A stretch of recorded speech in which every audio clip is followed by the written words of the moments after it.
Teddy Feinberg, Brook Stockburger, Teddy and Brook Show. Aggie basketball at Idaho, at Utah State. They go to Idaho Thursday. They go to Utah State Saturday.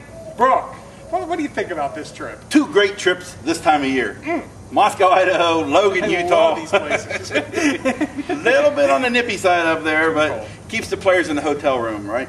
There's nothing else to do. Little towns, cold. Not too bad at college towns, actually. Idaho coming off beating Nevada. So they're a little bit of a mystery right now. They took off the #1 team in the conference. Sure. And so the Aggies go up there and play in the Kibby. I don't know what to think about Idaho. They beat Nevada. Did Nevada come out flat? Idaho was a respectable team when they came down here. It was a competitive game.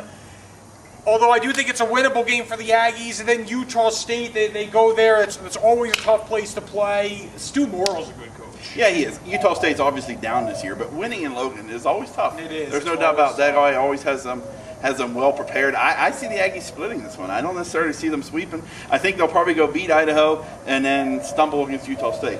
Hopefully not, but that's the way I see it. I think both are winnable if the Aggies play the way they have to play, dominate inside the blocks. And with the Utah State Aggies, when NMSU hosted Utah State earlier this year, Utah State, first of all, had a horrible shooting night. They're going to shoot the ball better in their gym.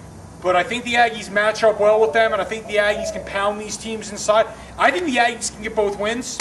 I think they can get both wins. Oh, they can, of course. They won't. No, obviously I hope they will, but Utah State shoots well from three-point line. They didn't do it down here. You expect them to do it up there, and I think it'll be a close game. And a split on this kind of road trip isn't that bad of an ideal. They're going to win both. Let's move on to Cruces Mayfield now. That game is being played at Mayfield High School. Cruces has been virtually unchallenged this year in district. Mayfield did give them a bit of a run for their money. Mayfield's going to be competitive. This is the potential to be a fun game. Yeah, Mayfield came in and actually made the game close in the second half for a while. Then Cruces went ahead and took it home.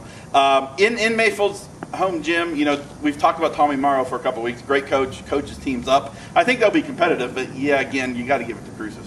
The district's been very boring this year. I don't know what else to say. I don't get excited to go to these games. I know I'm the sports editor. Should I be saying that? I just did say it. I just said that. I just said I wasn't excited to go to these games. But it's not. Last year was so great in high school basketball, and this year it's been a downer. Cruces is clearly the #1 team in the state. I think Cruces has a great shot to win the state championship. I'm really excited for Mayfield Cruces this Friday. I think Mayfield has the wherewithal to be competitive. Cruces is still clearly the better team. Well, hopefully they can be scrappy. And that's one thing you want to see. Maybe it come down to the final shot type of thing and go from there. Is there any worry that Cruces might, a la Green Bay Packers, start to float a little bit, then get caught in postseason? Or my only concern with Cruces, sometimes they play to their competition, and I think there is that possibility. They're not really going to be challenged again until they get to the pit. I don't know what else to say about that.